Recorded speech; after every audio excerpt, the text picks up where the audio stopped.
गांव के पास एक घना जंगल था। इस जंगल के किनारे छोटा सा घर था जहां रुकैया अपनी मां फातिमा के साथ रहती थी। रुकैया बहुत साफ दिल, मेहनती और नेक लड़की थी।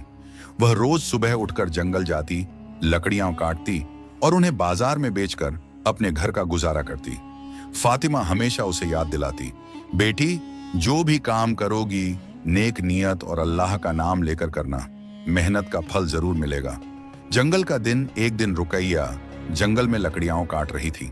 सूरज हल्का हल्का चमक रहा था और जंगल में पक्षियों की चहचहाहट गूंज रही थी। रुकैया ने लकड़ियां काटकर टोकरी में रखी और बाजार ले जाने के लिए तैयार हो रही थी। उसका दिल हमेशा ईमान और नेक नियत से भरा रहता था। वह कभी किसी से झूठ नहीं बोलती थी और अपने काम में ईमानदार थी। कुछ देर बाद उसे प्यास लगी। वह पास के नदी के किनारे पानी पीने गई। वह पानी पी रही थी।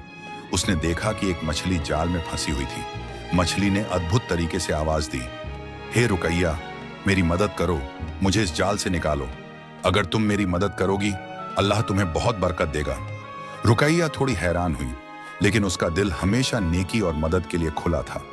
वह धीरे धीरे जाल को खोलकर मछली को बाहर निकाल देती है। मछली पानी में कूदते हुए खुशी से तैरती है और उसकी आंखों में कुछ खास चमक दिखाई देती है। मछली बोली, तुम्हारे नेक काम के लिए अल्लाह ने तुम्हें इन लकड़ियों और बाजार में बहुत बढ़िया इनाम दिया है। तुम्हारा घर अब कभी कमी नहीं देखेगा।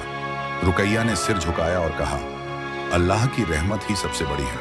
लकड़ियों में बरकत। अगले दिन जब रुकैया जंगल में लकड़ियां काटने गई तो उसने देखा कि लकड़ियां पहले से ज्यादा हो गई हैं।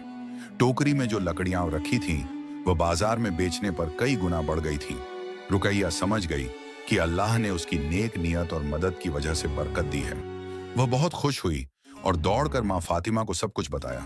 फातिमा मुस्कुराई और कहा, बेटी यही नेकी और नेक नियत का फल है। जो दूसरों की मदद करता है अल्लाह उसे कभी खाली हाथ नहीं लौटाता। रुकैया का फैसला। रुकैया ने ठान लिया कि अब वह हर रोज नेक नियत और मदद के साथ काम करेगी। उसने लकड़ियां बेचकर जो पैसे कमाए उनमें से गरीब बच्चों और जरूरतमंदों को भी हिस्सा दिया। जंगल में रुकैया की मेहनत अब